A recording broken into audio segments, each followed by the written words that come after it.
time for the Burning River Sportscast. It was a tale of two halves on Sunday. Deshaun looked about as lost and bad in a Browns uniform as he has all year, followed by a very impressive 3-touchdown second-half finish.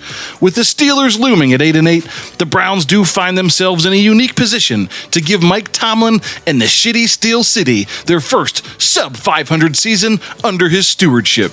As the season draws to a close and the narrative comes closer into focus, do we have more questions or answers heading into next season? We'll break it all down for you next on the Burning River Sportscast. Dude scrambled around and threw to an offensive lineman on purpose.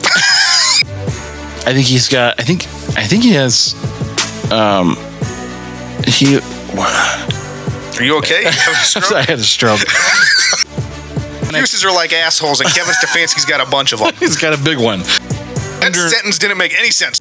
What if I do a whole show totally naked? No. All right, I take it back. I'm not going to slander Kyrie Irving. He's got a lot more money than me. I've got a lot more to lose. Bonus fact: Kenny is a complete degenerate. Welcome into the Burning River Sportscast, presented by Tappan Media. I'm Kenny Thunder, alongside Dolly Parton's former lover, the man who puts the IE in weenie, Red Hot Ronnie Jams. Thanks, Kenny. I think. Ronnie, let our friends know where they can find the podcast, but do it in your best Sean Connery voice. You can find the podcast wherever you get your podcasts. I'm talking Apple, Spotify, Stitcher, Google Podcasts, Amazon Music, Pandora, iHeartRadio, Pocket Cast, Castro, and more. Not bad. Not bad. B minus. All right, fair. I don't do the best Sean Connery, but that's where you can find the podcast. So, Kenny, how was your weekend? Oh, man. Let me start by saying New Year's Eve actually is my favorite holiday. I know we talked about Christmas and Thanksgiving the last couple of shows. And New Year's Eve is your favorite holiday? Yeah, I get that a lot. Christine's always like, I don't really understand why. Me neither, but you're going to tell us, so let's go. I don't really understand why either, but it just makes me happy. It's the New Year's Eve, all the countdown shows. But I will say that this year, I was totally thrown off my normal, just content mood of getting ready for New Year's Eve, watching the ball drop shows, because I know where this is going, because the Buckeyes were playing. The Buckeyes were on, and of course they couldn't have been one of the. They were playing well most of the game, and they couldn't have been one of the early games. They had to start at 8:00. Well, it's the Buckeyes in Georgia. We're not that team up north in TCU. Nobody wants to watch that game. True. So in the middle of prime time, and of course that game dragged on literally until the ball dropped, and it just felt like truthfully, that Ohio State matched up well against them, that they were every bit as good or better than Georgia. Were better than them. As soon as go ahead. So it was just a super disappointing way to like ring in the new year, because it literally the shank on the long field goal happened as we hit midnight. It feels bad because Noah Ruggles is one of the better kickers in college football. He's tremendous. And I'm going to be honest though. When I saw him line up for the kick, you could see the fear in his eyes. Oh, yeah. The whole time, I mean, obviously he couldn't hear what was happening in my living room, but Christine was like, wait, so he has to make this really long kick for them to go to the national championship? And he's just like a college kid? Man, that's a lot of pressure. Yeah. And in his defense, there's a lot of Ryan Day haters out there, and I don't like the fact that he hasn't beat Michigan in 2 years or ever. Fair. He didn't do him any favors. Those three, we had 3 plays. They had a first and 10.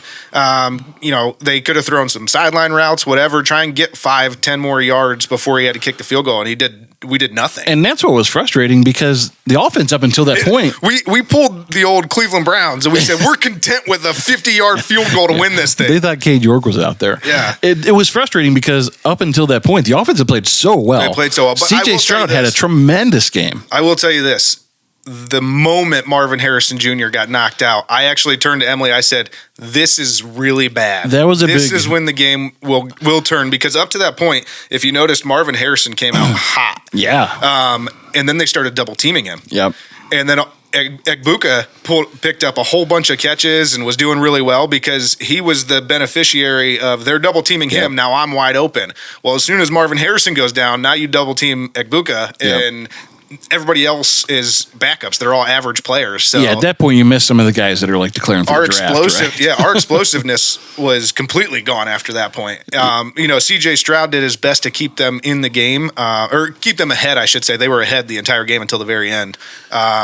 But I mean, in the end, it was just too much to overcome. We didn't have that extra piece. The offense just played so well up until that point. But you're right. I mean, the momentum totally shifted when he went out of the game. And look, that's probably was a controversial call in the game. There's been a lot been talked about. The only thing I will say is the targeting call. I would agree with the fact that it definitely wasn't helmet-to-helmet contact, but the way the rule is written in college football is if you make contact in the head or neck area, and that definitely happened. So I just was unsure why they didn't keep it and the fact that it was called targeting on the field. Right. I was like, how do you not keep it targeting when he definitely hit him in the head and neck area? And I think the bottom line is we both probably agree is targeting is probably the worst. I hate targeting. Penalty. It's so stupid. It's the worst foul in all sports. It is worse than the old NBA. I can jump into you while I'm shooting and get a foul, draw a foul. It's the worst rule in all of sport. So stupid, especially in college football. These kids they're kids and they're playing their hearts out, and you're going to suspend them for another game after that or another half after that. And we talk all the time about it doesn't matter how good of an athlete you are. There's times where you've compromised your body to make a play, and you don't always have control over exactly where you're going to land. No. So, no. I agree. Unfortunate. It was unfortunate. I will say I wasn't disappointed with Ohio State at all. I mean, I was disappointed with the outcome, but I was very happy with how Ohio State played. I thought they came out. They played well. Great. And I think those were the two best teams in the nation. Yeah, 100%. Yeah, I think Georgia's going to blow out TCU. I think they're going to win by at least 3 touchdowns. I think it could be a really boring national championship game. But I agree, man. I think I watched that game, and going into the game, there was so much made of Georgia's the best team in the country. Nobody can really hang with Georgia. And Ohio State kind of backed their way into the playoff in any way. So for them to put up the fight that they did, it was just it makes you proud to be a Buckeyes fan. Yep, I was happy with it. But outside of that, it ruined my New Year's Eve. Well, yeah. I don't know if you saw, the clock actually struck midnight as the ball was landing for the missed field goal. Oh, yeah. So that's what I mean. It was the most ridiculous timing I've ever seen ever. Everything. I was flipping back and forth because I was trying to catch it, but I was also I don't want to miss this kick.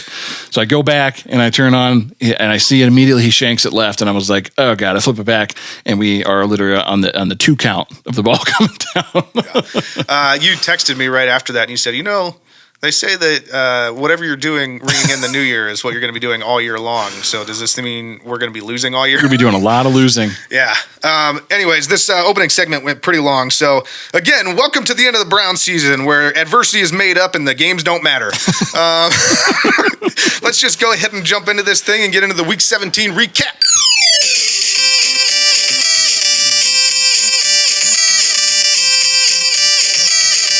So we'll start with the Washington Commanders. The Commandos, if you will. Damn Commandos. It's on the offensive side of the ball. Carson Wentz got the start in this one. Went 16 of 28 for 143 yards and 3 interceptions, and a cascade of calls for Heineke the entire game. This move didn't make a whole lot of sense to begin with. Well, it does when we get into what we're going to talk about later, which is Ron Rivera had no idea where they were in playoff standings. I mean, Taylor Heineke, I know isn't the next coming of Joe Montana, but I think the team was 5-3-1 under his leadership this year, and they were 2-4 under Carson Wentz earlier in the season. He played well enough to win them in game. And I mean, they beat the Philadelphia Eagles. They had moments this year under Heineke under center, and so this was just weird that they went back with Carson Wentz. And I know that a lot of the pregame shows were talking about Carson Wentz's arm talent and experience, and all fine and dandy. But let's be honest, Carson Wentz at this point in his career is a shell of what he came into the league as. Well, and Carson Wentz it's kind of always been his MO. I actually said it in one of our shows earlier this year. Is he puts up a ton of yards usually, But he also throws so many interceptions. Like, that's what he does. He's like, I take every chance that you. It kind of reminds me of Ben Roethlisberger, kind of like mid-career for him when he would just sling it everywhere. And like, yeah, you're going to get a bunch of yards, but you're probably going to throw some picks too. So what can you do? True. Yeah, I mean, I think at this point though, Carson Wentz he's not as good as Ben Roethlisberger. Isn't even good at putting up a bunch of yards at this point because he's just trash. I mean, I think if nothing else. I don't want to spend a bunch of time belaboring Carson Wentz, but I think we get long-winded. I think Carson's done as a starter. I would agree with you. In the league. I'd agree with you. So let's move on. Brian Robinson Jr., 24 carries for 87 yards. Imagine if Nick Chubb got 24 carries.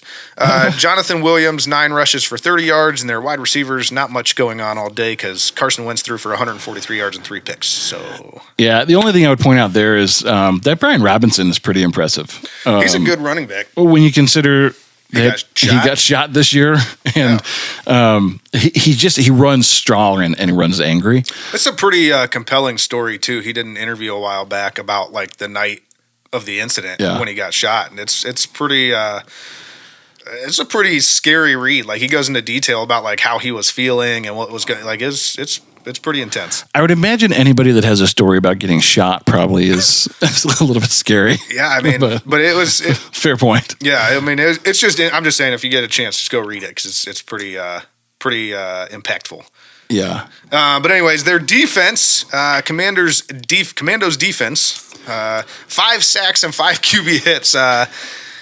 This defense was thin in the secondary with the injuries coming in, but I'll tell you what, that defensive line that played on the defensive side of the ball, that defensive line is better than I gave them credit for. I'd agree with that. I know that they have Chase Young, but they have a bunch of other guys that are big and lanky and can get after the quarterback. How much of that though was them being better than you thought, or our offensive line being worse than everybody touts them to be? Well, that's probably also true.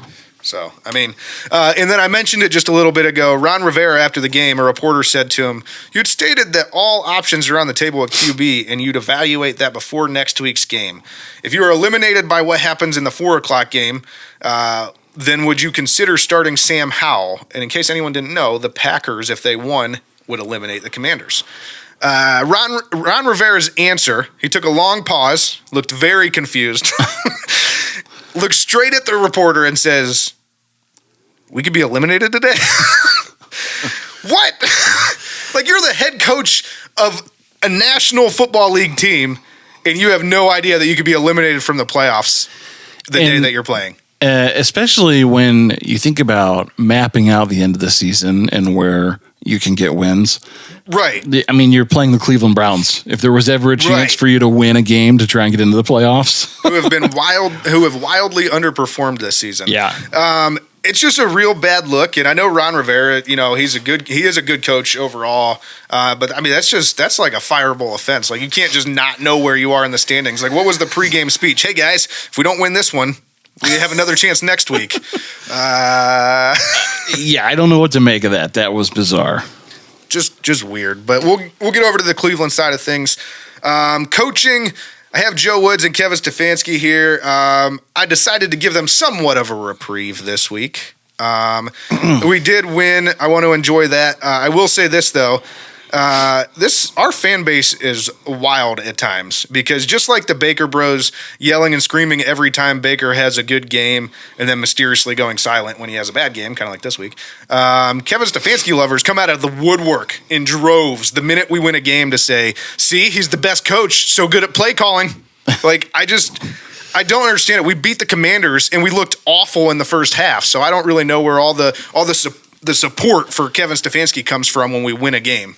Well, yeah. I mean, look, the Commandos have overperformed this year. Yeah. But by nature of the fact that they've exceeded they're still not a good team. Expectations means that, like, the expectations were low for them. Well, and you talked about it. They've had like 500 quarterbacks this year. Well, okay, it's an exaggeration, but it's been a revolving door. It's been a carousel for sure. And, it's no one expected them to be a leader in their division or in the playoff hunt necessarily. So the fact that you beat that team, yeah, I mean, it's a good win. Look, I never want to begrudge a win. Like, you win, you celebrate a win. But here's the thing. you can often win in spite of a performance of a player or in spite of a performance of a coach. And look, I think the good thing is that Joe Woods, who still deserves to be fired at the end of the year because the defense, Mike Prefer, you could join him. His defense takes too long to get to form each year. Look, they've been playing better. They've played a lot better over the last couple of weeks. You're playing a really bad quarterback here. How old is Joe Woods? Old enough. Because, I mean, is he just used to, like, when they used to have longer preseason and stuff, and he's like, I got to get my defense up to speed. He needs an extra 6 weeks. Look, and there's no excuses for Joe Woods at this point. He's bad. But the defense, I'll to give them credit, the unit has played better over the last few weeks, and it was against, granted, Carson Wentz, who is not very good, and gifted three turnovers. And they just really don't have a lot of things that scare you on offense. But I agree. And Stefanik, look, I think there was plenty to take away from this game. Yes, we're still calling him Stefanik. Yeah, he didn't earn his name back yet. But there was plenty to take away from this game and go, why? I mean, that offense in the first half was as dreadful bad as we've seen. Here's a question. All year. Here's a question. Nick Chubb has like 7 carries for like 70 yards. Oh, don't give him that much credit. He had 5 carries. I think he finished the first half with 4 carries for like 65 yards. And for some reason, we're just throwing bombs. Yeah, we're going to continue to roast the ball down the field when you have a running back that's averaging 13 and a half yards a carry. And this isn't 13 and a half yards a carry on this is on 4 carries. So this is a pretty he's good to go at this point. He's good to go. Yeah. He's pounding the rock. Is Kevin Stefanik literally allergic to the run at this point? Look, I think he is. Does he think he's Mike Leach, RIP? Like he's just doing air raid offense? Like, is that what he? And we'll talk about the Deep Podesta thing later on in the show. But I honestly, like, if this is the offense Kevin Stefanski wants to run, and they want to run this full on air raid system, I don't know why you have Nick Chubb. Right, trade him. Trade him. Look, I love Nick Chubb. That didn't come out of my mouth. Don't trade him. I'm not advocating for that at all. He's my favorite Brown right now. He's my favorite Brown of all time. I'm not going to lie. He's the most impressive football player I've ever seen in my life. But if you're going to give him 14 carries a game and you don't really want to leverage his talent, even though week in and week out we say the strength of this offense is the running game, that's what the personnel is built for. If you don't want to run that offense, I don't know why you have an all-time talent at running back. Also, it's just wild to me that we threw 18 passes in this game. It felt like we threw like 40 because the ball was consistently just flying all over. Like we were just we weren't completing any passes. What the hell were we doing? Like it was insane. It was every drive was give the ball to Nick Chubb once or twice, and you get a first down, and then you throw the ball 2 or 3 times, and you punt. That was the entire game. It's a bold strategy, Cotton. Let's see if it pays off for him. So there was plenty to pick apart of the Stefanski effort in this game. I'm not going to give him a full reprieve. Man, look at me. I said we're going to give him a reprieve, and then we just had a full discussion about Kevin Stefanik. But he still sucks. The locker room still has issues. None of those things are going to go away. You're going to continue to, I promise you, there's going to be more stories all off season long about players that are disgruntled or something that was weird. Somebody's going to get in trouble. Miles may have come out and after the whole dust up last week said, no, I like Kevin. I respect him. He's my coach. He's just going to say what he has to. Yeah. I don't buy that. That's actually how he feels, just based on actions. I mean, the bottom line is, yes, you beat the Commandos yesterday, but every game that you've lost this year was lost on the play sheet of Kevin Stefanski. Oh, at least 80% of the games we lost this year. So the reason 100% tied to him. The reason that game on Sunday didn't mean anything was because of Kevin Stefanski to begin with. Yeah. So still no reprieve. Yep. Anyways, let's get into the offense here. Deshaun Watson, 9 of 18, 169 yards, 3 touchdowns, no interceptions, 8 rushes for 31 yards. Yeah, I mean, you said it. A tale of 2 halves. It was the best of times. It was the worst of times. It was the worst of times early. Yeah, and it was bad in the first half. I mean, dude scrambled around and threw to an offensive lineman on purpose. And that's like Brandon Whedon bad, right? Like, yeah. That's getting caught under the flag. Like it reminded me of, it wasn't the same, but for some reason it reminded me of that time Brandon Whedon was like falling down, just threw it backwards. And then it was an interception for a touchdown. That might have been to the Carson Wentz Eagles when he was drafted that year. Yeah. But so I think going into this game, everybody looked at it and said, the weather is good. It's going to be warm, unseasonably warm in Washington. And this should be, Deshaun's got a month under his belt. This should be the first kind of vintage Deshaun effort if we're going to see one this year. Going into cold Pittsburgh next week. So yeah, I mean next week's stat line should look similar to this week's because the weather's not going to be great. But I think there was a lot of expectation on this week because the weather was going to be good. You had pretty much a full boat of healthy guys on offense. Well, and now we're down to one more chance for him to give us that big Deshaun Watson game that we've all been waiting for before the season ends. And you said it back when he first started playing that you didn't think we were going to see it this year. So, well, yeah, I mean, even so right, like he started that game really poorly. You had the offensive line pass, whatever that was. I just like that our offensive lineman caught it and dropped it immediately. I was like, I'm not allowed to touch I can't do this. He just looked at him like, that's not okay. I'm pretty sure that was Conklin. So good on him. But then he played well in the second half, right? Like at that point. But I did feel like, I want to acknowledge that at least because I did feel like as he was playing too, you saw some of the swagger come back where he was like, yeah, I'm playing well and I'm feeling it. And like, I'm completing passes. I'm throwing touchdowns to Amari Cooper. Like, this is great. I'll be honest, like at halftime, that was the first time I was legitimately concerned. Yeah. That we were in a Russell Wilson scenario where like maybe this game. Nobody's in a Russell Wilson scenario. Maybe the game has passed this guy by after being off for 2 years because he looked bad. He's 5 years younger than Russell Wilson, though. He was so bad. Jason Lock-and-4 came out and tweeted that he was a thief, that he was stealing money and all kinds of other stuff. Put that up there. I want to see it. Yeah, I mean, it was a rough tweet. He all but called him a sexual predator. And tell us how you really feel. But he did have a better second half. He came in and rallied the troops a little bit, and Kevin Stefanski still doesn't like to run the ball, so it was all on Deshaun. Yeah, I mean, at the end of the day, he's going to have every opportunity to succeed. So. Well, yeah, and that being said, he still only finished with 169 yards on the day, but you got a clean turnover sheet, and you got 3 touchdowns. Your QBR was 122 point something, so. Yeah, so the second half was you felt better coming out of the second half because it was really, really concerning before that. Yeah, and we'll get into we'll probably talk a little bit more about Watson and even Stefanik as this goes on. But Nick Chubb, 14 carries for 104 yards. So again, he didn't get 20 carries. Luckily, we still won. But I mean, he's just 14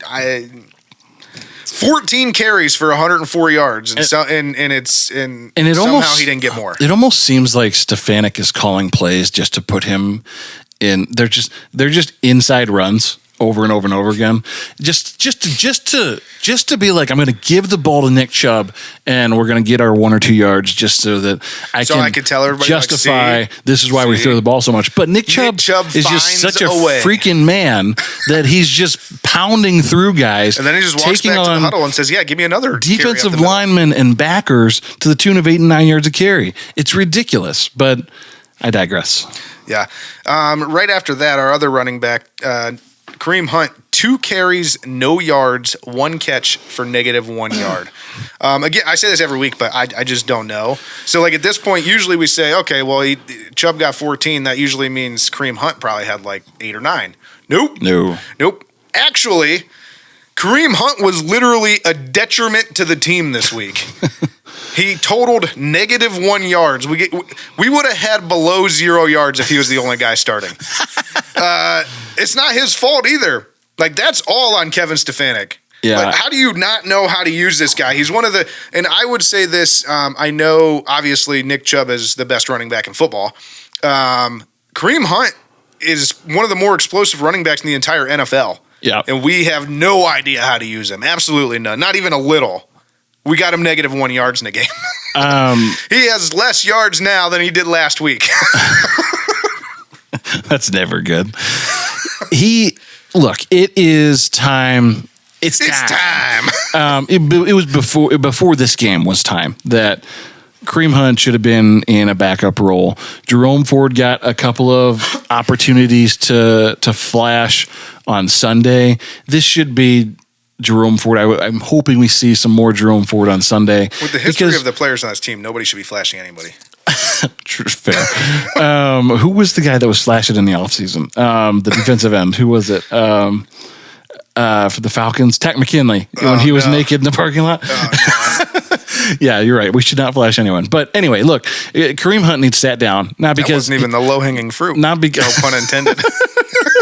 Not because he sucks or we don't like Kareem, but because he's not going to be a part of this team in the future. Oh, and I think that's part of what this is. I think that they are just kind of like, well, we couldn't find a trade partner for you, so we're just writing you out of the offense so we can start practicing our offense. But why put him in the game at all at this point? I agree. Why not put Jerome Ford in and and see what you have? I agree with you, but apparently the brain trust there in Cleveland doesn't understand. The analytics don't point to that. Look, here's the thing too. You don't have a lot of draft picks, so it's not like you can go just replace a guy like Jerome Ford if you go, he's not good. So he needs the time to develop. You got to work with this guy and figure out what's his skill set and what can he do for your team. Developing players, never heard of her. Anyway, so we got Amari Cooper next. 3 catches, 105 yards, 2 touchdowns. Big game from him.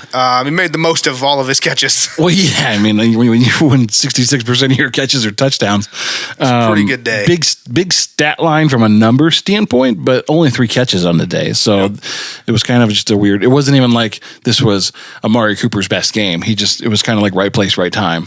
Yeah. All the other receivers combined basically did nothing. DPJ did have a 13-yard touchdown, but it was his only catch on the day. So yeah. So let's do the offensive line here real quick. Gave up 5 sacks, paved the way for 146 yards rushing. 5 sacks. That's terrible. I will say this. 4 sacks in the first half. About the offensive line. The offensive line pass to Deshaun through. If you watch that play back, Jed Wills was facing 2 guys basically came in. And instead of blocking one of them, he just blocked none of them. So that's when you have your choice. The play got I'm going to go with no one. To a bad start because Jed Wills just blocked. He looked at 2 guys and he said, "Why don't one go to the left of me and one go to the right of me, and I'll see you guys later." Yeah, and then he just turned around and watched Deshaun run around. That's never a good play. I actually said multiple times this game, I saw Jed Wills looking at Deshaun Watson. I told my wife, I said, it's never good when you see an offensive line staring at the quarterback at the end of a play. Always bad. But yeah, I mean, they didn't look good again. We've said it before. We'll say it again. We're not going to, continue to beat this dead horse. But they need more pieces, and it's going to be hard to do without cap space or draft picks. Well, and I think Deshaun plays such a different game too. So I think that's a big part of this. Is that, like I said at the top of the show, the personnel that is here is built for a scheme, is built for a zone run scheme. And they had 150 rushing yards this week. Like, they can do that piece. They can run block. Yeah. But Deshaun plays such a different game than Baker played, than Jacoby played, because he's a hold the ball guy, because he's athletic and can buy time in the backfield. Right. That this offensive line hasn't really had a guy like that has played behind them. So they have to adjust now, thinking about how do we account for those those blocks to keep Deshaun clean when he's running around back there and also not hold anyone. Right. And you're talking about like Jed Wills, who can't block He normal time frame, yeah. So he has to block for longer. It's going to be even worse. And then Jack Conklin did get hurt again in this one, so that's never good. Hopefully he's all right. But at this point, just shut him down for the year. Yeah, I mean he came back in that game, but I the same thing, right? Where you just gave him an extension, shut him down, make sure he's healthy for next year. Man, that's not good. That you just hopefully a full off season will do him well to get healthy, and he'll be a different player next year. But this has just not been his year. Yeah. All right, so let's take it over to the defensive side of the ball. Myles Garrett, 1.5 sacks, 2 QB hits, eight tackles from a defensive end, which is super high for the way that he plays, because he's always just pinning his ears back and rushing the passer, trying to get in the backfield. So he played pretty well. This is a great bounce back game compared to what he had last week. Yeah, after being pissed off at the coach. So. Yeah. And he continues to just rack up, sack numbers for the season. I think he's at 14 and a half now, and all-time sack leader. I was just looking at this list because I don't like the sacks weren't included for up until I don't even remember what year, but our statistician. What? Where is our statistician to we don't tell you that? We don't have one, but they weren't included for most of like Matthews' career. So, so like the next closest person on the all-time sack list is, I think, Cameron Wembley. at like 23.5 sacks. So there's like Miles at like 75. Cameron Wembley at like 23.5. I think he's leading. And then Jabal Sheard at like 22. So Jabal Sheard, wow. Wow. So good game for Myles Garrett. Hopefully he gets a few more in the last game against the Steelers, and we can pull out a win there and finishes the season strong. But sack Kenny Pickett's. Tony Fields, 9 tackles. Chase Winovich, 1 sack. Taven Bryan, a half sack. Grant Delpit, we'll talk about him in just a minute. And Denzel Ward, 1 pass breakup, 1 interception. So Taven Bryan was one of 2 Browns that graded in the elite category this week on defense. Way to go, buddy. So the defense, like you mentioned it, they've looked better of late. They looked pretty good in this one, but they're playing Carson Wentz. I'm not trying to take away from how they played. I'm just saying, I'm just stating facts. I mean, we played Carson Wentz, so. Yeah, I mean, my first thought when they said that Carson Wentz was starting this week over Taylor Heineke was like, that's an advantage for the Browns. Right. So, and here's my problem. So, like, a lot of people will be like, "Oh, you're just hating on the defense. Blah, blah, blah. They're playing better. You need to give them their credit." Well, here's the deal. The reason we're not in the playoff hunt is because the defense played so poorly and Kevin Stefanski coached so poorly to start the season that we have no chance to get into the playoffs. And so they need to – I don't understand this whole – like you said, it takes the entire season almost for Joe Woods' defense to get going, and then we're great at the end of the season. But what does that do for you? If we're not making the playoffs, we don't need to be good at the end of the season. And here's the thing. I wouldn't even say – like they're playing better, but they're not playing at an elite level. Oh, we're still probably ranked right there in the middle, probably around 13, I would say, 14, somewhere around there. Yeah, so like the thing is can you be mediocre all year? Like if you were mediocre, if we would have been, we would have won about 6 more games. If you were mediocre to above average, like this team would be in the playoff hunt. But you were so bad for the first 11 games that you couldn't win more than 4 games behind really solid quarterback play. No exaggeration. We might not just be in the playoff hunt. We might be having a home game. Yeah, absolutely. But yeah, you're in the talk for we are division leader. Here we are, though. Special teams, Cade York, 1 of 1 field goals, 3 of 3 extra points. So the Cade York confidence meter is back up, baby. Going up. And Corey Bajorquez, got to put him in here because 2 more inside the 20 this week. Good job, buddy. He's our favorite dog. That first punt he hit, too, was a bomb. He's a man. Yeah. Yeah, I wish punters did something besides punt because we could be like, he's a cool guy. One time we had the Scottish Hammer. He would hit people every once in a while. He was fun. But Jorquez might be the best punter we've had in Cleveland since... They've actually had some decent punters, too. Since Chris Gardocki. Remember Reggie Hodges? Was he decent? Or was he just Reggie Hodges? He was decent the one season, and then I think we had him again and we cut him. I don't know that he was great. I think he one time ran I was going to say he had the best fake punt that ever happened. And he ran it like 80 yards. That's what he's remembered for. I don't know that he was a very good punter, but... Here we are. That'll take us, actually, I'm moving this up this week. It's going to take us to the Burning River Sportscast Dog of the Week. Hoo, hoo. I'm a dog now, though. Who let the dogs out? Dog mentality. Come on now. I'm coming in to kill right away. Come on. So. Would you like to keep you on your toes? What? With Reggie Hodges? No, just moving things around. Oh, me for you. Yeah. Or them. For everyone. For everyone. Yeah. Grant Delpit, the Burning River Sportscast Dog of the Week this week. He had 7 tackles, 2 pass breakups, 2 interceptions, and he graded out at a whopping 92.3 by PFF, which, as Kenny mentioned earlier, is in the elite category. And one of only 2 Browns to do so. So, heck of a week for him. Impressive. I think he's got, I think he has, Are you okay? You have a stroke? I had a stroke. He had 1 interception, I think, last week and 2 this week. And I think he had maybe 1 all season before that. So just good to see him kind of come on strong at the end of the year. Yeah, I mean, he's been playing well of late. There was a stretch there in the middle of the season where I was just like, he was just kind of all over the place, and I think he was just trying to make plays, and I wasn't sure what was going on, but he's played a lot better. Well, I think it was... He has 4 interceptions. I think he has he has turned with the Joe Woods defense, right? Like as the defense began to gel and look better, he was a part of that. He's played better. So it's important though that like a guy like that continues to play well because we don't have any draft picks. No. And he is a good athlete and has a high ceiling, and we haven't seen him achieve that to this point. So for him to have a game like this, hopefully this is starts to be more consistent for him. I agree. So the overall for this game, total yards, Browns 301, Commandos 260. Time of possession, Browns 26-28. Commanders 33-32. Did get beat in time of possession. That's interesting. The Browns they look good for the most part in this one, but it's kind of like you said, it was a tale of two halves, and there are several things that still concern me. The fact that we gave up 5 sacks is bad. The line is kind of a mess right now with injuries and they just seem like they're not really gelling at the moment. Like there's just something off almost.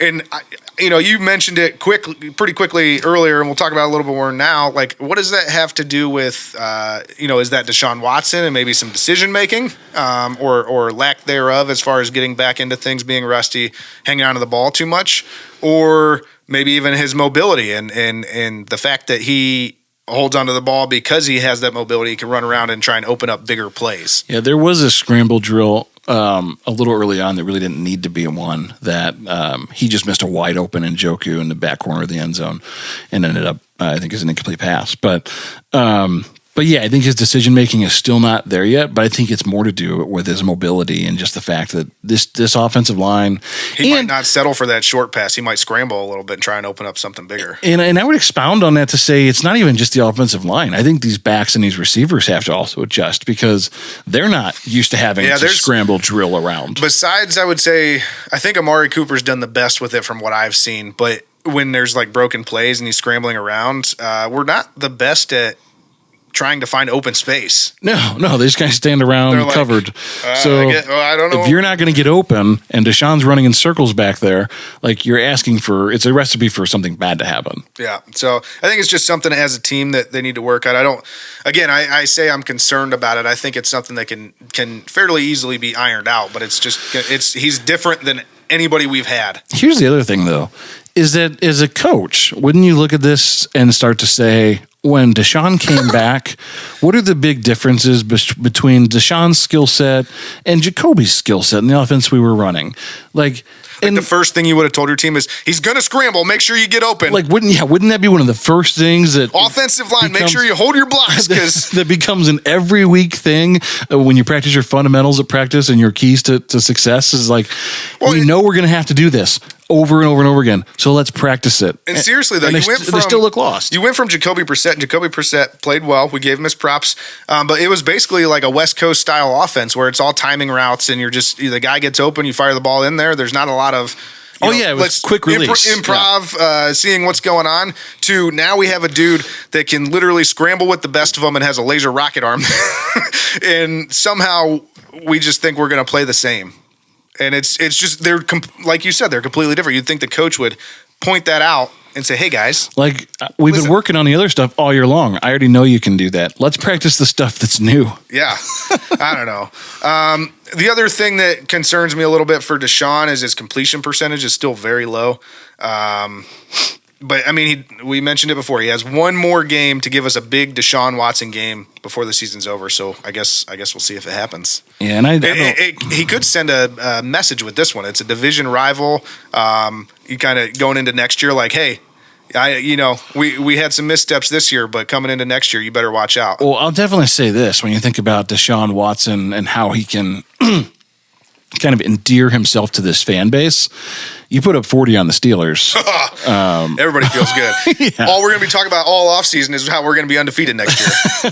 Because we're Browns fans. That's what we do. That's what we do. But this would go a long way to healing some of the rifts. If that happens, literally all of Browns Nation is going to be on cloud nine, and we're going to be talking. Every single Browns fan, regardless of what stance you took throughout the season, is going to be like, well, we knew this year was a lost year, and Deshaun Watson's the guy, and next year we're coming out and we're going to a Super Bowl. Yeah. Everybody's going to be saying it. Yeah, so it is a big week for Deshaun. If he can play really well this week and make something happen. I don't know exactly what the weather's going to do yet, but it's Pittsburgh, so it'll probably look a lot like it is here. So we'll just keep an eye on that forecast. But right now, I think it's supposed to be relatively clear. He says it could be a lot like it is here. So if you go by the last week, it could be 62 and raining. Or 2 degrees. Or it could be wind chill of negative 16 and winds of 30 miles an hour. I don't know. We'll see. That's fair. Other Browns notes here. Right now, it's scheduled to be 36 here and clear. Okay. Well, so that's a pretty normal game. So I don't think 36 is cold, but it's not to the point where it should be a detriment to the passing game. No. But anyways, other Browns notes for this one, not really for the game, but there was a DePodesta leak this week, and I'm actually going to let you run with this. Do you have the leak and kind of what was talked about here? Yeah, so I think this came from a Tony Grossi article. This was kind of an all-timer, like, Browns conspiracy weirdness, right? Because the timing was impeccable. Things were looking so bad They were looking bleak. Kevin Stefanski. People have already been on the fire Joe Woodsy and Mike Prefer bandwagon. This is the first time all season where it was like, it swung to like, it felt like the majority of the fan base was like, no, get rid of Kevin Stefanski. We're done with this. And conveniently, very, very conveniently, a story comes out about DePodesta having the ear of ownership and essentially exerting control over the entire building, and that Kevin Stefanski, the only reason he still is there and employed is because he's agreed in part to play Podesta Patsy. And so hashtag Podesta Podesta, they're all DePodesta Patsies. So it just was very, very bizarre timing and seemed to shift a lot of the blame over to analytics, that analytics has gone hog wild across the organization. None of the football guys' opinions matter anymore. It's all based on analytics, and this whole idea that 4 and 5 yard runs aren't as valuable as the chunk plays that you can get in an air raid style passing game.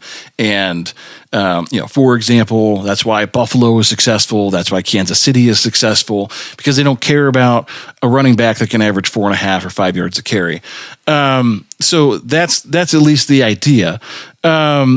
So anyway, again, just convenient that as the tide starts to turn for Stefanski, and you already have most people on board with the idea that they need to replace Joe Woods and they need to replace Mike Prefer, it's hard to make that argument that 2/3 of your coaching staff needs to go, but your head coach should stay for some reason, unless you have a fall guy. Unless you have a fall guy.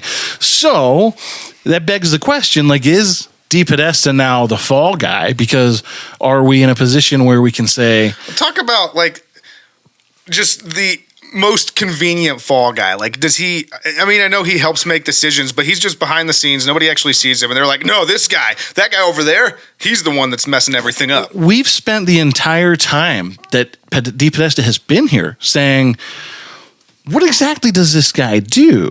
Does anybody know exactly what he does? And we know in theory, right? Like, he provides information for decision making, right? He can look at all the numbers, make sense of the numbers, and say, these are the things that statistically I would tell you are higher probabilities than not.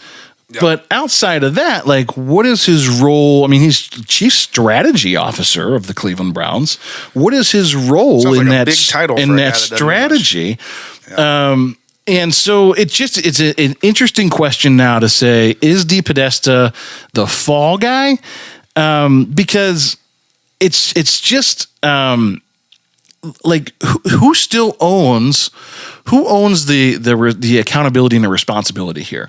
Like, coach, if DePodesta and analytics is the problem, like, do we get rid of DePodesta?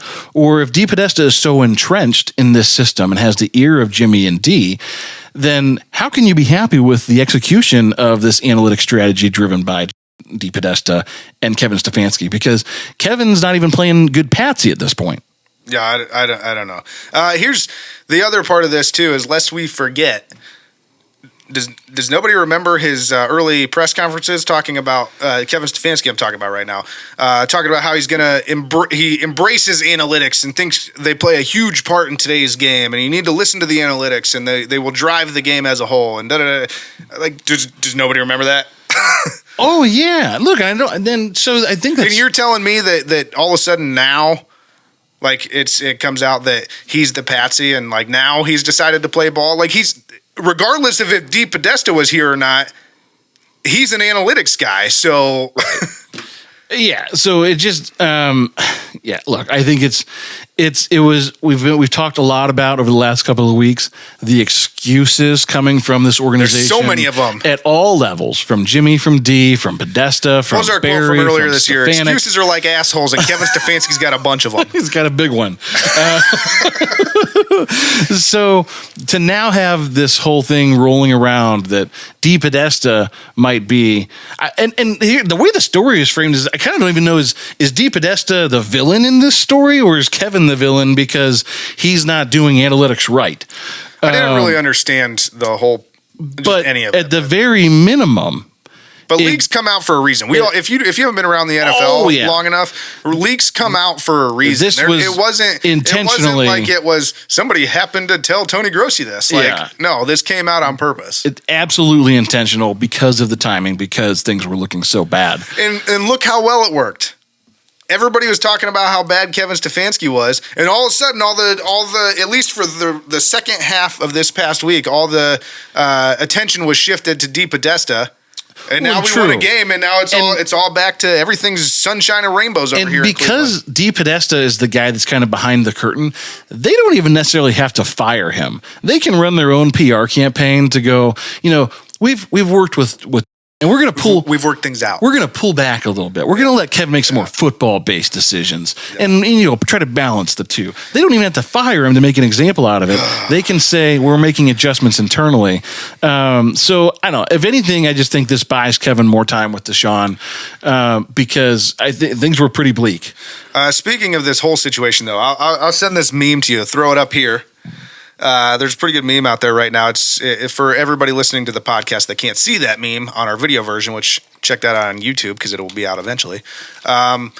It's on the top half. You got Jonah Hill from Moneyball, and it says Dee Podesta with the Athletics. And on the bottom half, you got George Costanza. Yeah. It says Dee Podesta with the Browns. Oh, yeah. That's a good one.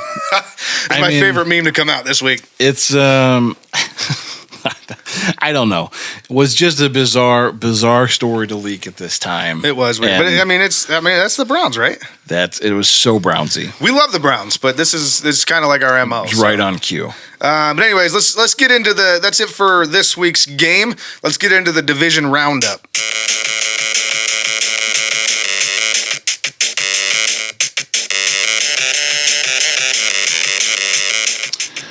You know what I haven't had in a while? Are you deflecting because you hate this part of the show? Oh, no. What part of the show is it? I wasn't even paying attention. Division roundup. Oh, great. Yeah, look, I don't care. What have you not had in a while? Just a good old-fashioned like ramen noodle. It sounds good, but then you have it. It's not good. But anyway, so Pittsburgh defeated Baltimore this week, 16-13.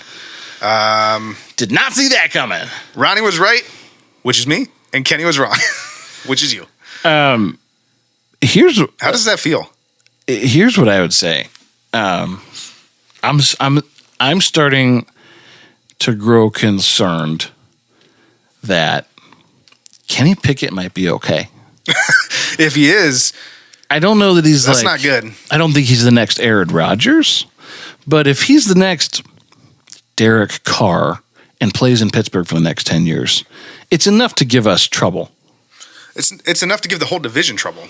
Yeah. Because they're very well coached, assuming they don't get rid of Mike Tomlin. I consider this year as your prime example. This year when everyone thought they were absolute trash, and they are trash. And if they beat the Browns on Sunday, they officially finish 9-8. And Mike Tomlin remains never being underneath 500 to finish the season.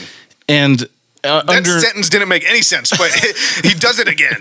Under no circumstance, even if the Browns win this week, can the Browns finish with a better record than the Pittsburgh Steelers this year? No, but if we did beat them, then we finish ahead of them. Well, we have the tiebreaker, but the record is no different. No. And this is in a year where we thought where the Browns coming in, are said, ascending. On paper, yeah, they were one of the best teams in the NFL. The Browns are ascending, and the Steelers are descending in a total rebuild, and they're going to finish with, at bare minimum, the same record as you this year. Just Pittsburgh, if anybody from Pittsburgh is listening to this, continue to enjoy it. You guys have one of the best coaches in the NFL. You somehow find a way to be competitive year after year, even when your team is god-awful. And you know what? That's what pisses me off is we have all these talk about Stefanik, and we don't even give him his name because he's an asshole. You got a guy in Pittsburgh that for whatever reason, every year there's boo-birds and stuff about let's fire Mike Tomlin. He's not enough to get it done. Well, and this year they were out in mass. Yeah, I mean, for early in the year a lot. Early to middle part of the year when they were struggling to find their footing, and everybody's calling for Mike Tomlin's job. Like, you guys just settle down and give him some time. And for what? It's the last week of the season, and you guys can still make the playoffs. Well, it kind of lends itself to the argument we have against Stefanski, against Stefanik, is people like to give us crap because they're like, you got to give the coach time. You got to let him establish himself. Look, we were on paper supposed to be one of the best teams in the NFL, even with Deshaun Watson's suspension. And we're probably going to be under 500. What's the Browns? Mike Tomlin took a team that was considered in complete rebuild mode. Yeah. Like when the Browns are in complete rebuild mode, we go 1-31. In case anyone was wondering. When the Steelers are in complete rebuild mode, they might finish above 500. Still competitive. Like, don't give us shit about giving Stefanik shit when you got Mike Tomlin over here that proves that you just need good coaching to be able to stay in every game. What's Mike Tomlin's record this year if you swapped rosters with the Cleveland Browns and the Holy Steelers? hell, the Steelers are probably going to the Super Bowl. No joke, they're probably going to the Super Bowl. I mean, it's bizarre. And they probably started out like just fine with Brissett, and then Deshaun Watson came in, and I guarantee you Mike Tomlin's getting more out of him than we're getting. Lit it up. Yeah. Oh, man. But anyways, let's move on. I don't want to spend all our time talking about how much better the Pittsburgh Steelers are on a yearly basis than the Browns. Yeah, F the Steelers. F them all. Cincinnati, they play Buffalo tonight. We're filming. We always record on Monday, so Cincinnati plays Buffalo tonight. We'll add that score in next week. And then the Browns game we already discussed, and Kenny was right on the Browns game. He picked the Browns. I did not. I only picked them because you picked against them. You were going to pick against them, but you didn't. So far, both of us are 1-1 this week, and we'll add that to our records later when we get into King of the North. So for now, let's take a trip around the NFL.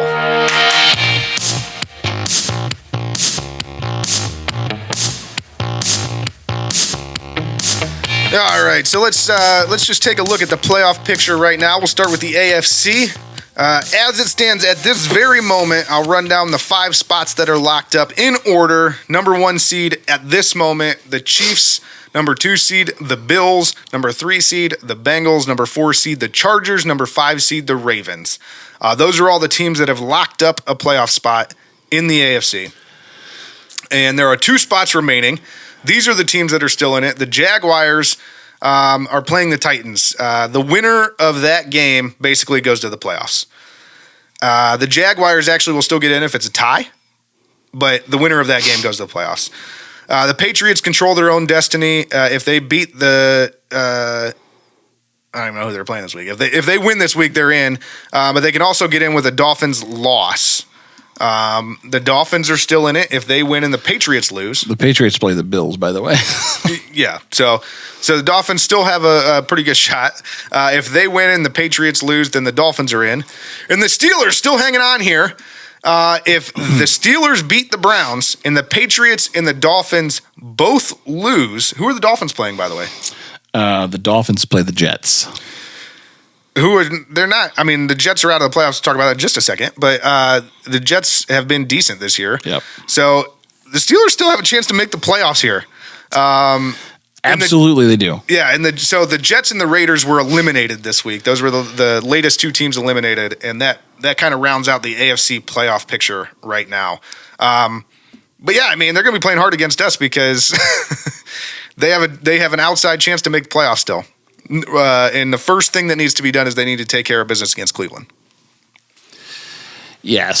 So let me ask you this: out of the teams that haven't clinched, there's 2 spots left in the AFC.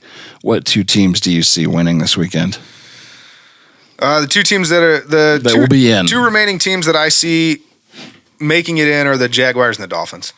Titans just announced they're starting Dobbs this week, which does not bode well. Basically, ever since they don't have their starting quarterback, they've been pretty much ass. So I don't see the Titans winning.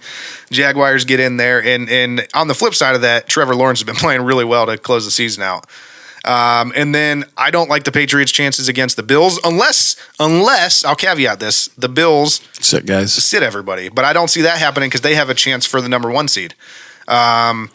So I like the Jaguars and the Dolphins because I think the Dolphins are going to beat the Jets. I still think the Jets are trash. Fair. What about you? It's just wild that we're living in an NFL where the Jaguars are going to make the playoffs and we're not. Considering a year ago they were being coached by Urban Meyer. Oh man, what a dark time for them. As much as we like Urban Meyer as a coach of the Buckeyes, he was not as a person. He was out there kicking kickers. Holy hell, man! What a dark time for that franchise. Look, I think you're right on the Jaguars. I think the Jaguars get in. I don't think the Titans win that game because whether Dobbs starts or whether Malik Willis comes in and plays because Dobbs isn't playing that well, I don't think that they're going to be able to get it done against that team. And as much as it pains me to say this, like deep down in my insides, I think the Steelers probably sneak their way in. No way. You're going with the Steelers, which means you're going to pick them, which so am I, but it doesn't matter anymore. So, spoiler alert. All right, and on the NFC side of things, we have, in order again, the number 1 seed as it stands right this second is the Eagles, number 2 seed 49ers, number 3 seed Vikings, number 4 seed Buccaneers, who clinched this week, which we'll get into that game here in a minute, number 5 seed Cowboys, number 6 seed Giants, who also clinched this week. And that leaves us with 1 spot left, and the teams that are still in it are the Packers, who control their own destiny out of nowhere, winning their in. There's also the Lions. They need a win and a Seahawks loss. And I think the Packers play the Lions, right? So the Packers win, they're in. And then obviously if the Lions beat the Packers and then the Seahawks lose, then the Lions are in. The Seahawks need a win and a Packers loss. And then the other 3 teams that were in it but no longer are, the Commanders, Panthers, and Saints all eliminated this week. That's right, Ron Rivera. The Commanders were indeed eliminated from the playoffs. Well, he knows now. But yeah, I mean, the NFL has just been wild this year, man. You mentioned it just a second ago, and the teams that are, the freaking Jaguars are going to the playoffs, and the Browns aren't. With the rosters that we started the year with, and it's just been wide open. Who's your final NFC team that gets in? The Packers. Yeah, agreed. Aaron Rodgers somehow finds a way to get there. Don't worry, they'll lose in the divisional round, though. They just gelled at the right time. I mean, they started playing really good football at the last possible minute. It's because it's Aaron Rodgers. His Halusko kicked in. And they found that Christian Watson kid. Yeah. He plays so well down the stretch. It's insane. And as much as he doesn't play well in the playoffs, he plays so well down the stretch in the regular season. He's a good quarterback. But it's funny because at the beginning of the season, there was so much made of Rodgers, Brady being kind of washed up. Certainly Russell is washed up, but these guys are like the old... Well, you've accepted it now. I've been saying it for weeks, and you finally accepted that Russell is washed. These guys are the old heads of the league. People were like, Brady should have just retired, and Aaron Rodgers is past his prime. Tom Brady and Aaron Rodgers found the magic again. All of a sudden, here these guys are banging on the door. Don't worry, we'll talk about it. Speaking of the Packers, though, Jair Alexander... we were talking about them getting back into the playoff picture, and they had a tall order this week having to play the Vikings. I mean, that's a big game, and chances are most people thought they were going to lose that one. But Jair Alexander calls out Justin Jefferson this week, the DB for the Packers, calls out the receiver from the Vikings, and basically it's not just the receiver, the best receiver in the league. Yeah, I was going to say, like he's about to set going into this week. They thought he might hit 2,000 yards. He might be the first receiver to hit 2,000 yards. And basically, Alexander came out and was like, absolutely not. He's not getting there. Not on me. Well, Jair Alexander backed it up this week. Justin Jefferson was held to one catch for 15 yards. And Jair Alexander proceeded to hit the gritty on him after breaking up yet another pass late in that game and just embarrassing Justin Jefferson all day long. Yeah, it was one of those. The worst part is that, did you see the post-game press conference? He's like, I mean, I told you I was going to do that. Like, I don't know why everybody's surprised. That's what I said was going to happen. Like, you guys should probably pay attention. Yeah. So it's going to be awful hard for Justin Jefferson to get that 2,000 now. He needs like 180 yards or something. So, and then let's move on here. Patrick Mahomes hits 5,000 yards again. That dude's so good. Yeah, he's really good. Nothing to add there. Too bad he sounds like Kermit the Frog, though. He does sound like Kermit the Frog. He has an annoying brother. His brother's the worst.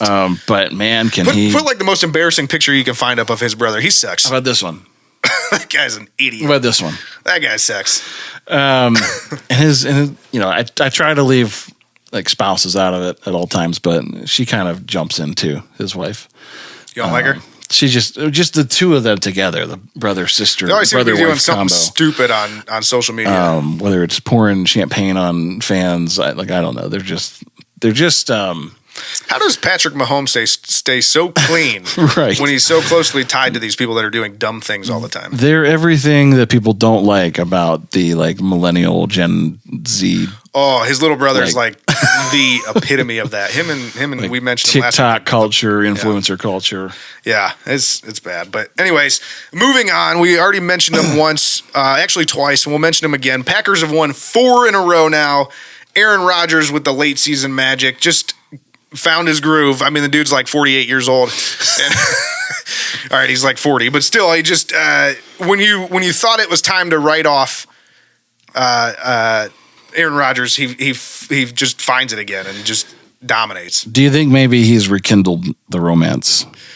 Is that what it is? And that's secretly behind the scenes. Him and Shailene have been. I know that's been your theory. The reason. This isn't real. That was graphic. I know you've been saying behind the scenes that's the reason for all of his success. So, I mean, maybe that's what happened. It's going to come out after they win the Super Bowl. Watch. Shailene Woodley, would you give us a call and let us know if you're banging Aaron Rodgers again? She'll be at the Super Bowl party. Yeah. Speaking of old quarterbacks, Tom Brady and the Buccaneers win again to clinch their division. The Bucs were down 21-10 early in the fourth quarter of this one. It looked like they were, on their way to a loss. It was going to come down to the final week for Tom Brady. Luckily, they were playing the Broncos. What an idiot! Oh, what a loser! The Chiefs played the Broncos. Oh, sorry. What an idiot. I don't know how this guy is. Look, I thought we were still talking about Patrick Mahomes. Yeah, no. Good. Luckily, after being down 21-10 and looking like they were out of it, Tom Brady was Tom Brady and just had a monster fourth quarter. On the day, he finished 34 of 45 for 432 yards and 3 touchdowns with no interceptions. Okay, he was playing the Panthers, so they're trash. They're trash. But it was insane. They were down 21-10. Yeah, it's a division game. And they won. Now they clinched, and he's.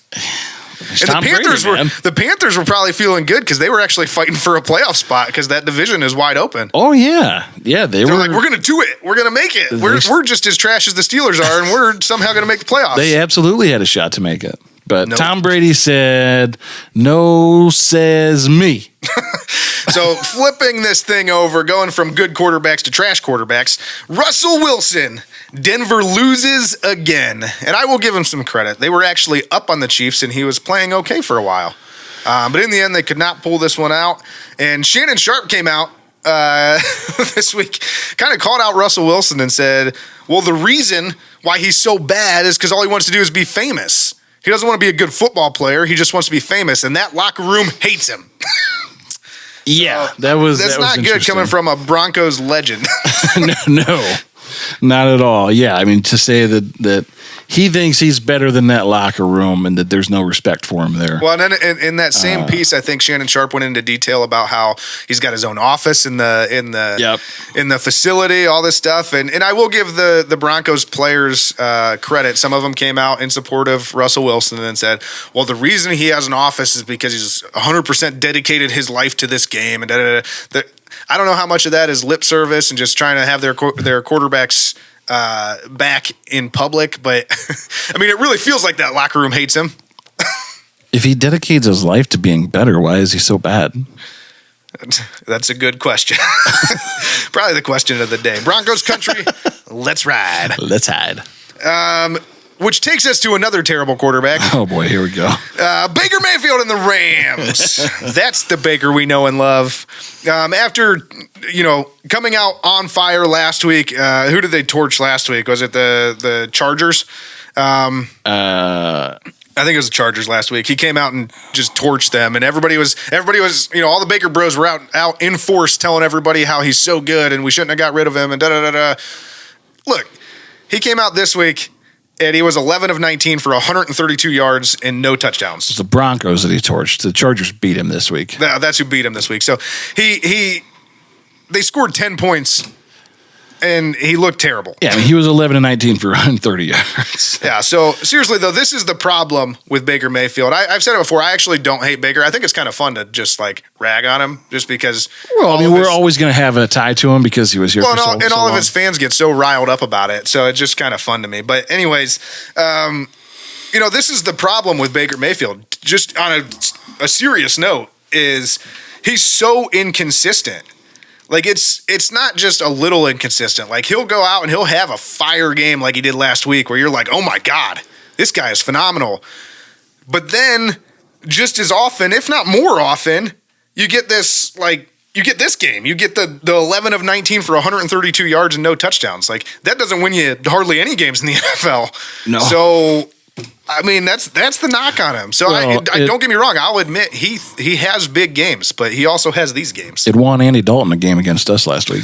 Well, that's true. He threw for 92 and still won somehow. But anyways, I digress. Nick Foles was injured in the Colts game this week. And Kayvon Thibodeau was making snow angels right next to him after hitting him and hurting him. Not a high level of awareness there. Get in your playbook, man. No, but he did apologize afterwards and said that, I didn't realize he was injured. Yeah. But Jeff Saturday, the fighting Jeff Saturday, came out after the game and was like, no, that dude's trash.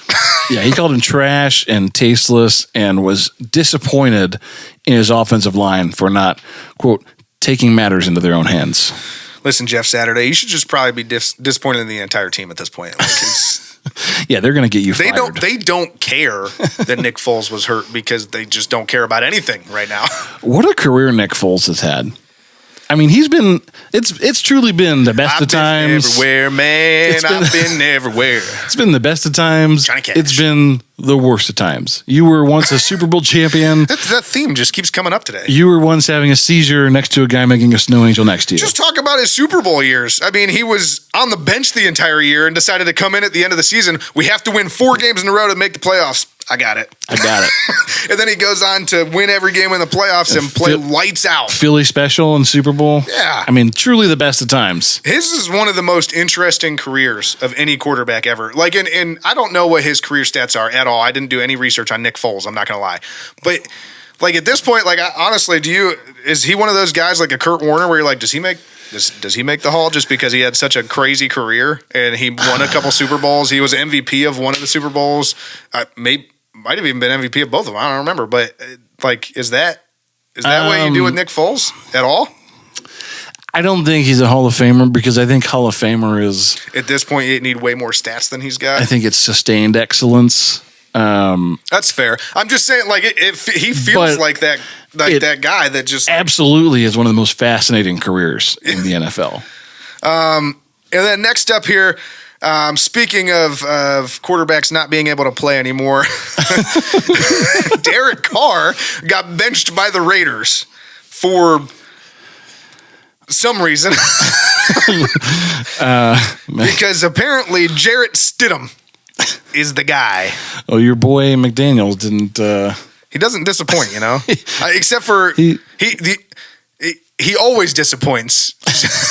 So he doesn't disappoint at disappointing. Your boy McDaniels said Derek Carr is the reason the Raiders are bad.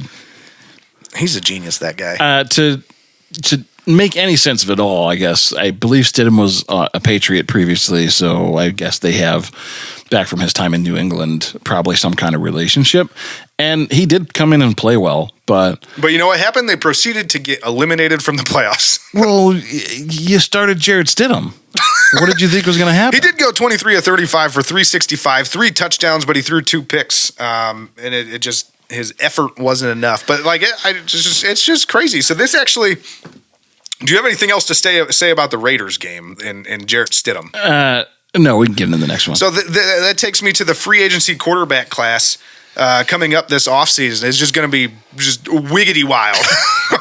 I mean, let me just rattle off some of the names, and I'm not going to name everybody, but I'm going to go with like top tier guys, next tier, and maybe a couple floaters down there at the bottom that could be starters for the right team.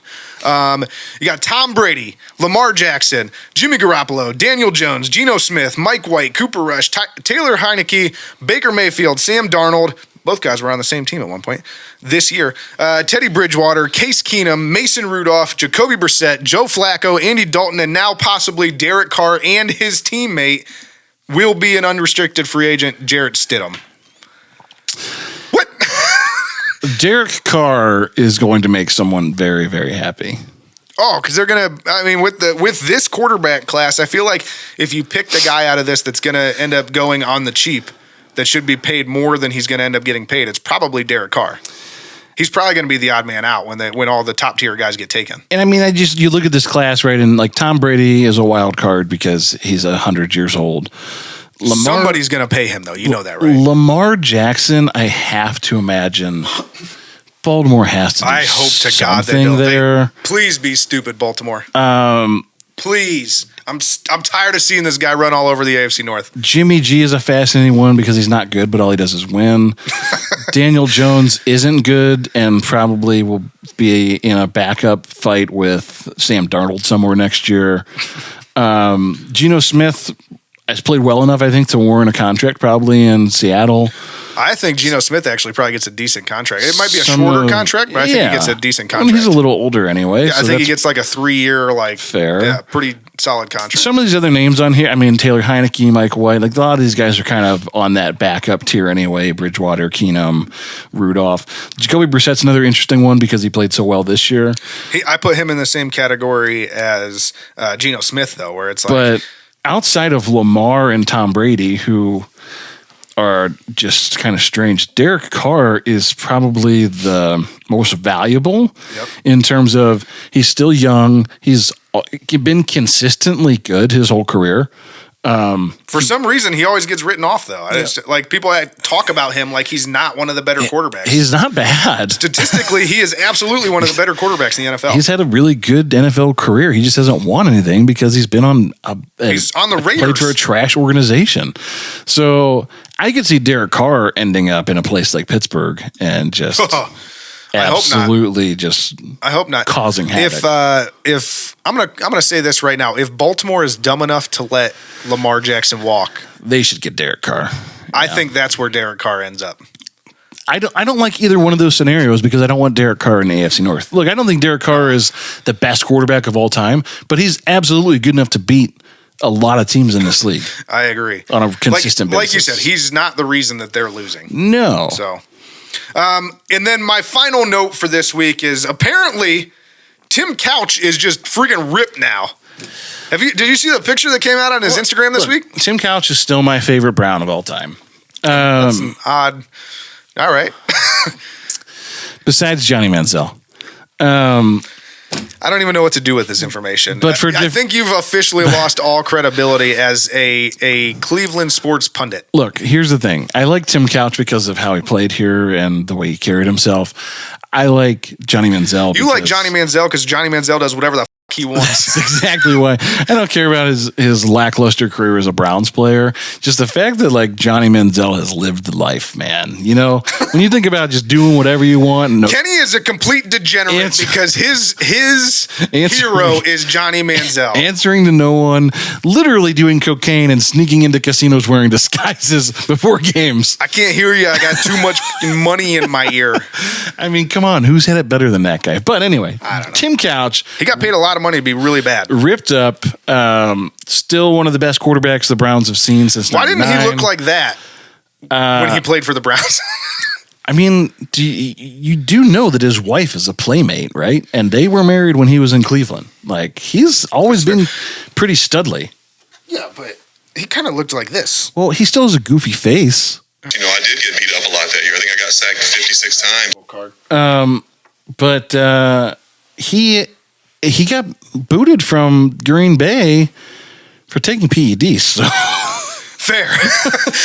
I honestly forgot about that. So thank you for reminding me. And now I understand why he's ripped. He did he was riding bicycles to camp with Brett Favre. Now he's like, he got cut. I don't have to follow those rules. So I can look like this all the time. Oh, yeah. Now he's just like an ESPN commentator and stuff. So he could do whatever he wants. Yep. So, but anyways, that'll do it for our week 17 coverage. Tim Couch is the new Johnny Manziel. He does whatever he wants. That's it for week 17. Let's take a quick revenue break and get into the final week of the regular season, week 18. Towpath Distillery. Towpath Distillery, the newest craft distillery in Northeast Ohio, located in Akron and family owned. Towpath Distillery focuses on high-quality spirits carefully made in small batches. Towpath's lineup includes an ultra-smooth, award-winning premium vodka, a small batch silver rum made from the highest grade molasses, an American craft gin made with 9 botanicals, and a blended straight bourbon made from corn and rye. Towpath Distillery. Visit towpath-distillery.com to find an agency near you where the spirits are available, and make sure to ask your local bartender and restaurateur. Towpath Distillery. Handcrafted, small batch, local, and family owned. Love those guys over at Towpath. Get some. Go on and get some. All right, so that takes us into the Week 18 preview.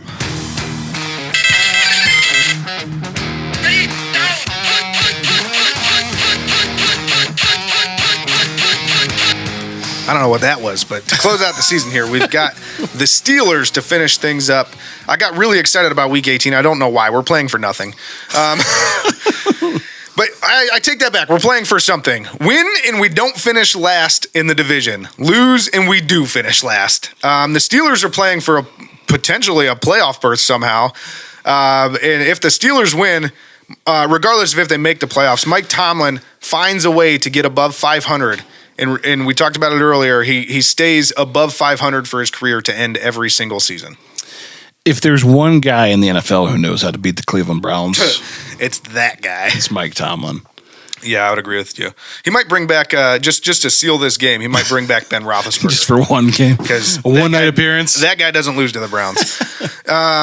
So, do we have any matchup previews or opposition research in this one? Well, I think a lot has changed obviously since we played them early on in the season, and we've seen. Obviously, when we played them, Mitch Trubisky was the starter. Since then, we've seen the emergence of Kenny Pickett as, not like the next coming, but he's had some games and some flashes. And they've had a lot of success lately. I think they're up to like 5 of the last 6 or 5 of the last 7 or something. I mean, he's led them into a position where they could be in the playoffs. So he's played for all the talk about Kenny Pickett and his hands not being big and just being a goofball and not being really an NFL-ready quarterback. You know who the last rookie quarterback to go on a tear like this for the Pittsburgh Steelers was? And they somehow snuck into the playoffs? Did he go to Miami of Ohio? Yeah, he did.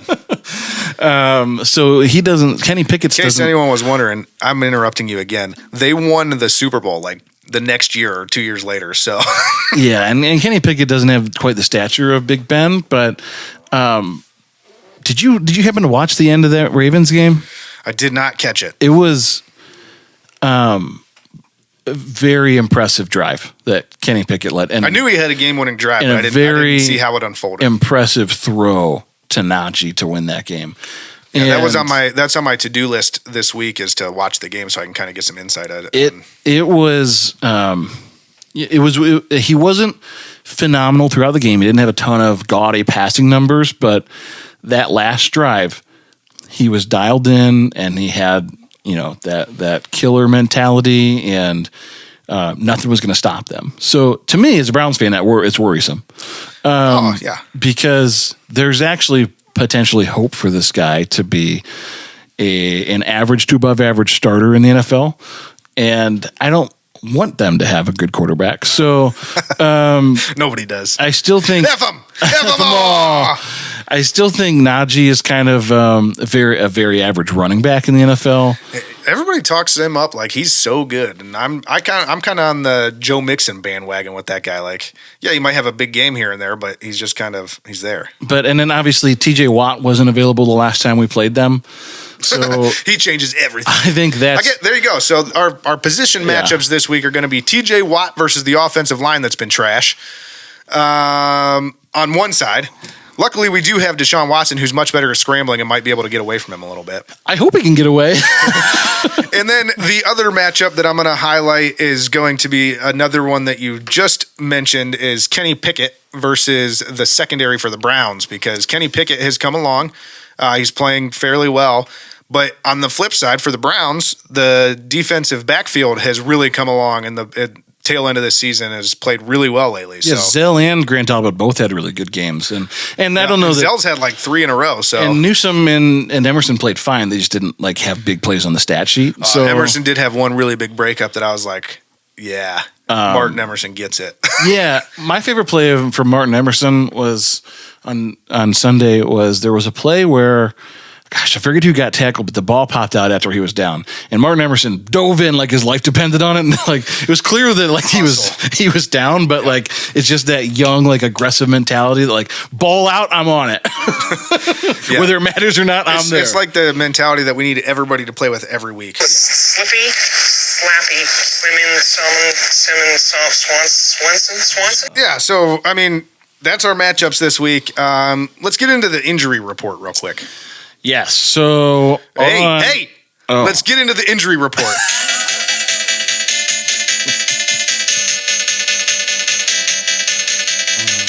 All right. So, who do we have on the injury report for the Browns? I'm assuming Clowney's still there. Yeah, Clowney's there, but he played this week, so I think it's expected he will play. Jack Conklin with the ankle is on the injury report, and Denzel Ward has a shoulder, so he'll probably play. That's it for the Browns side of things. I don't know that any of those three are in danger of missing the game. So what about the Steelers?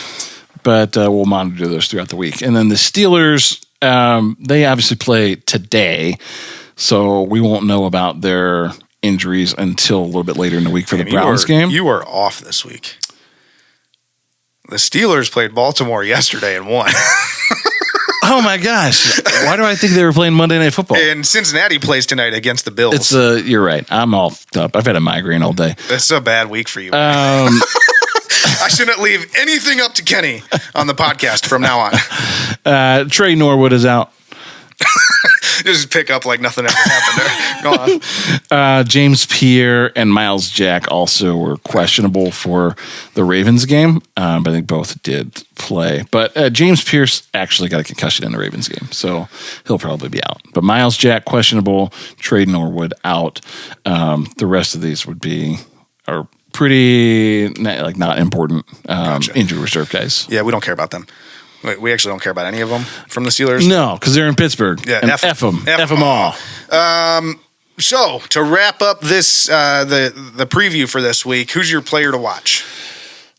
I'm going to do mine first because it's boring. Mine is once again Deshaun Watson because it's his last chance to give us a big game before the end of the season, and I really hope we have it. Don't know that we're going to get it. I hope we do, but yeah, like I said earlier, it's a chance for him to send a message to a division rival for next year, like, hey, I was knocking some rust off, but it's gone now, so just wait. So for the 18th week in a row, you picked Deshaun Watson. It's like the 4th week in a row. I'm going to go TJ Watt this week just for the things we just said. I mean, he's the one guy on that defense that can totally disrupt. It's insane. Everything that we're doing. Their record with him on the field versus with him off the field is just insane. I mean, he'll either and given the fact that Stefanski doesn't like to run the ball and our offense is a little bit banged up and hasn't been great with Deshaun behind them to this point. Yeah. He's the one guy that could absolutely wreck everything we're trying to do on offense. He probably will. And he probably will. So that gets us into the King of the North.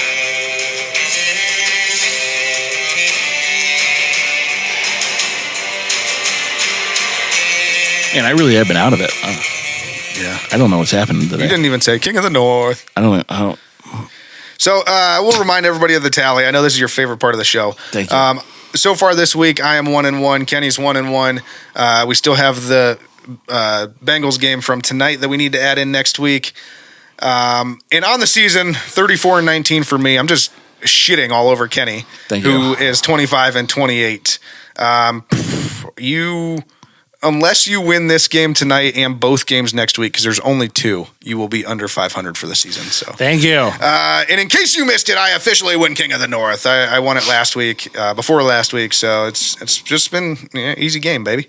So what are we gonna have you do, Kenny?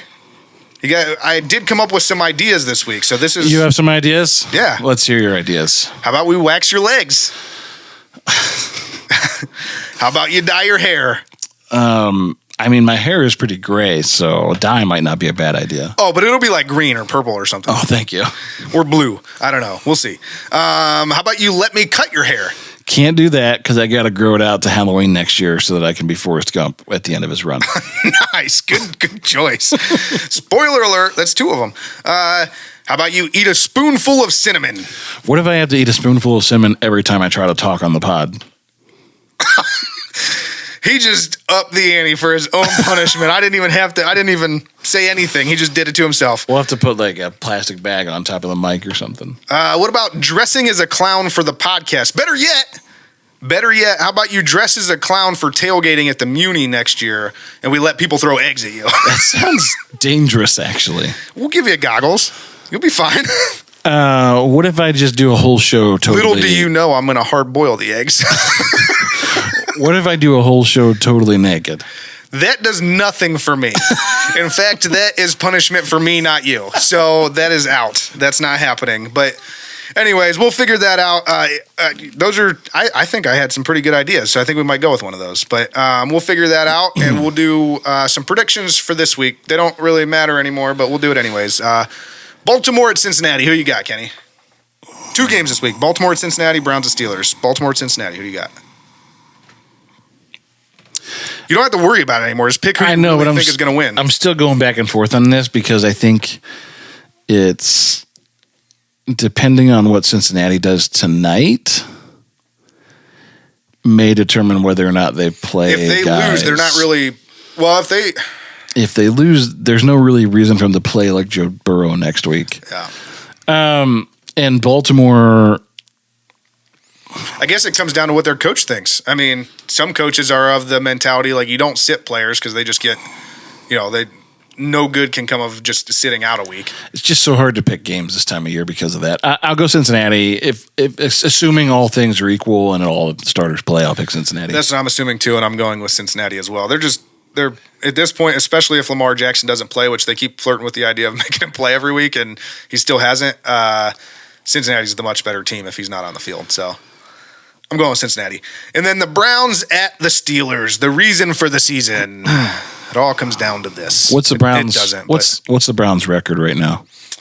The Browns' record right now, they're 7-9, right? Where did I pick them to go at the beginning of the year? Do I have that clip? This is a 7-10 football team. Man, you're going with video and video. Nice. Video and video. Videoception. Browns have to lose to be 7-10. Steelers win. The craziest part about this is I did not pick them to go that. I had their record much better. I think I had them. What did you have, Mess? I'm pretty sure it was 9 and 8. Above 500, just barely. I'm going to go with 9 and 8. But anyways, the ironic thing is I'm actually picking the Steelers as well because I have faith in Mike Tomlin to stay above 500, and they will finish. Even though you got shit on in King of the North, they will finish with the record that you predicted at 7 and 10. Yeah, look, I just think this Steelers team has a lot more to play for, and they will play for their coach, where the Browns, I don't know if that's happening here. They won't. All right, so let's take one more quick revenue break, and then we will come back here and close this thing out.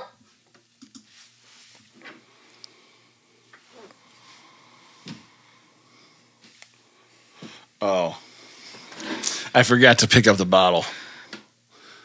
Towpath Holiday Spiced Rum, a molasses-based limited-release rum infused with the spices of the holidays: ginger, honey, orange, cinnamon, nutmeg, and clove.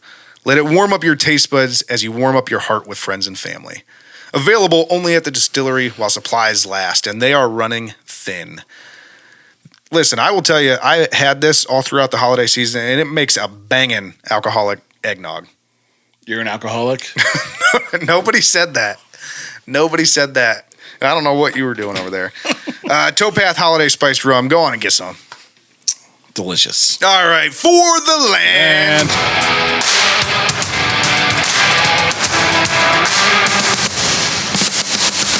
All right, so the Cavs are still out there playing basketball. That's good. They are now 23 and 14. They still sit at 4th in the East, 2nd in the Central, 1 game back in the Central as well. So,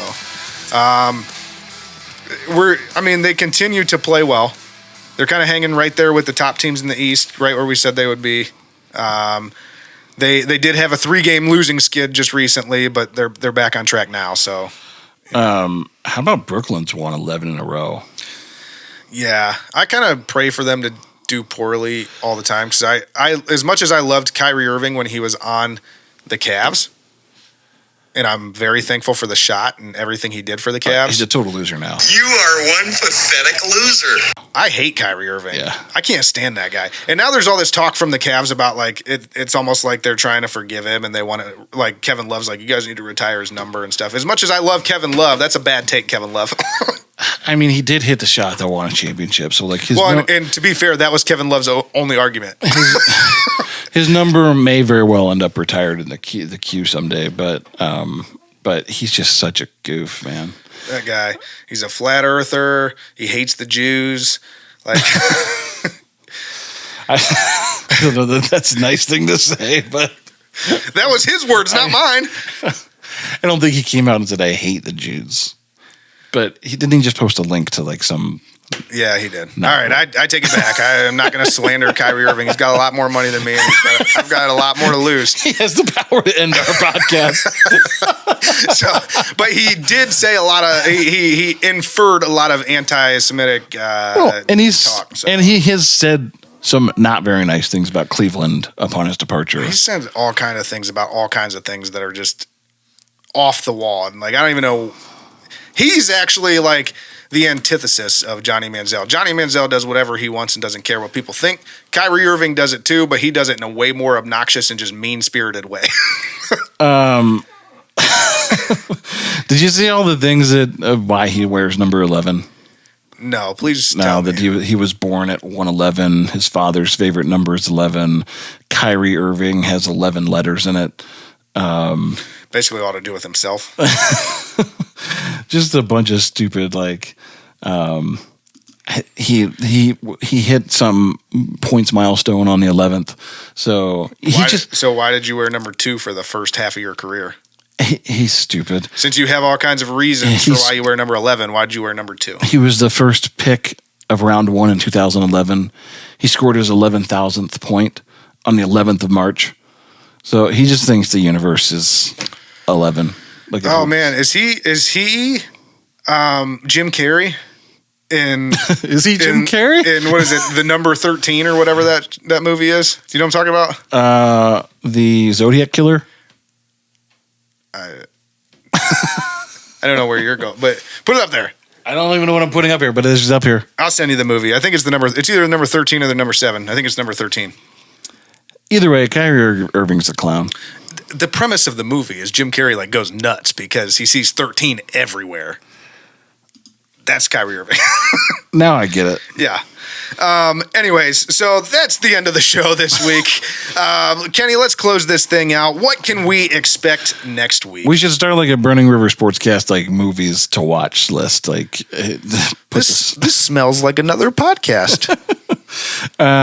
So we'll recap the Browns-Steelers game for this week, and we will look ahead into what the offseason has in store for the Browns, and we will preview all of our playoff matchups as we head into the postseason. Yeah, obviously the Browns are not part of the postseason, but we're still going to run through the official close of season 1 of Burning River Sportscast will be after the week of the Super Bowl. Yeah, so we will continue to record through the Super Bowl just to give updates on the playoffs and to bring you post-season or off-season Browns news, because there's sure to be a lot of it. Coaching decisions, whether or not DePodesta stays or goes, Kevin stays or goes. Should I stay or should I go now? Should I stay or should I go now? And, just player acquisition, guys, leaving. So does Jimmy Haslam just march all the coaches and front office in front of him in the offseason and basically Tinder them? He's just swipe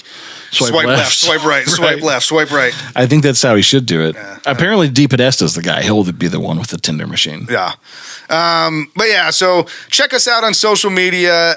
Tap In Media is on Facebook and Twitter at The Tap In Media, and on Instagram at Tap In Media Official.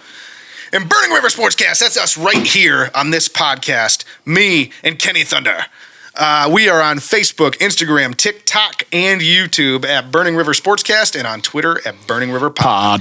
And you can find the actual podcast wherever you get your podcast: Spotify, Apple Podcasts, Google Podcasts, Amazon Music, Stitcher, Pandora, iHeartRadio, Pocket Cast, Castro, and so many more. You didn't say it like Sean Connery this time. I didn't. I'm not good at Sean Connery. I told you that. It was pretty good. It wasn't bad for on the fly, off the cuff. That's not what your mother said last night. Whoa. Whoa. You haven't seen that skit? Don't bring Tina into this. You haven't seen that skit? I love a good Sean Connery skit. Dude, it's Jeopardy with Will Ferrell on Saturday Night Live, and what's his name is Sean Connery, and he says, "That's not what your mother said last night, Trebek." That is what he said. That's a better Sean Connery that I just did. Suck it, Trebek. Oh, same skit. Yeah, Burt Reynolds. Nah, I'm Turd Ferguson now. Turd Ferguson. Before we depart, a couple of quick notes, just because it is my favorite time of year. My favorite holiday is here, come and gone. Had this lovely day off of work. We used it to record a podcast. Celebrate the incoming new year. So I just wanted to leave you with a couple of cool, fun Times Square New Year's Eve facts, including, did you know that the first Times Square New Year's Eve party was actually thrown for a newspaper? The annual tradition of gathering in Times Square for New Year started as a party to celebrate the opening of the New York Times building in 1904. Incredible! And over 200,000 people attended that first party in Times Square. And though the parties raged on, there was no ball drop at the original New Year's Eve galas. Nobody dropped their balls? They instead used fireworks to welcome in the new year, until they had to be banned because of falling embers on the crowd being dangerous. And that is dangerous. Was determined that lowering a ball on a flagpole was immensely more safe for everyone. Immensely less entertaining. And then also, I guess not though. People turn up for it every year because we are the Burning River Sportscast, and sometimes we like to point to important environmental initiatives, making sure that we're all taking care of the place that we live. Over 50 tons of trash are left in Times Square after New Year's Eve celebrations, including over 3,000 pounds of confetti alone. That's a lot to clean up. It begs the question, should we just cancel the party in Times Square every year? Is it worth it? Like, they talk about all these environmental initiatives. Well, I vote we just ban Times Square. We just offset it by having New Year's Eve every year? Yeah, we just get rid of the New Year's Eve party, and all of a sudden there's so much less trash in the oceans. And you got to think a lot of that trash, too, is just... goes to the ocean. is literally human waste. Yeah. Because they're wearing diapers. Because they don't put porta-johns out. That's the grossest thing I've ever, like that there's a million people wearing diapers in the city? Like, that's what they do. In case anyone didn't know that, that's what they do when you go to the Times Square party, because once you get your spot, if you leave, you will never get back there. Yeah, you can, and like restaurants don't just let you in to go pee in Times Square. No. And there's no porta potties. So it is what it is. There's very limited public restrooms available. Get your Depends. You're going to need them. And there's a million people in Times Square. Yeah. So yeah, a lot of that is human excrement and just diapers. Like, you guess you just shed a diaper and put a new one on. Yeah. So before you get into your closing line, don't forget to tell everybody your big news. Well, before I get into my big news, I have one more bonus fact. Bonus fact. There's a bonus fact. Which is the U.S. Army once designed an anti-armor grenade. Oh, yes! Out of a hollowed-out Nerf football that was the same size and shape of a football, so that U.S. soldiers inherently would know how to sling it. Man, that'd be terrifying. You're coming in your tank thinking you're untouchable, and these all of a sudden, all the U.S. troops just slinging footballs at you that blow up your tires and stuff. What were the balls with the long tails on them? The Vortex? The Nerf Vortex footballs. Did they build in the whistle noise and everything? Right into your tank. And also, I'm pregnant. I mean, I'm not pregnant. You could have fooled me. I just started showing. Our boy Kenny Thunder's going to have a baby. New year, new 3. He was so excited that my wife and I had a baby this year that he wanted to do it too. Exactly. Yeah. Yeah. Now, basically, my wife was going to divorce me if I didn't let her have a kid. So, when are you due? We're due in July.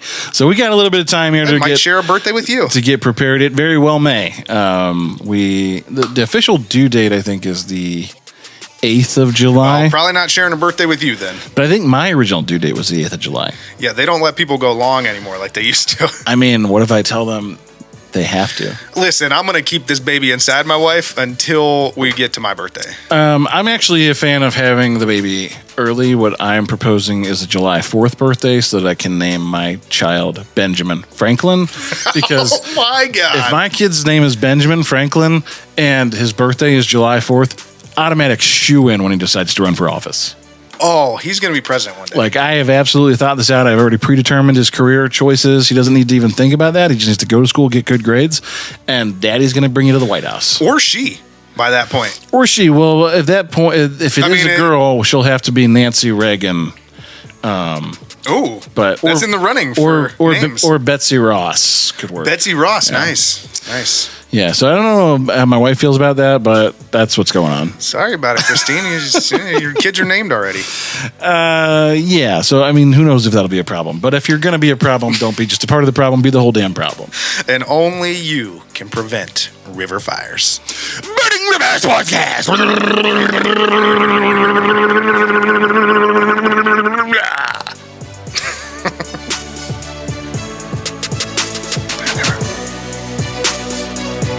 Burning river out. Burning river in. That John Denver's full of shit, man.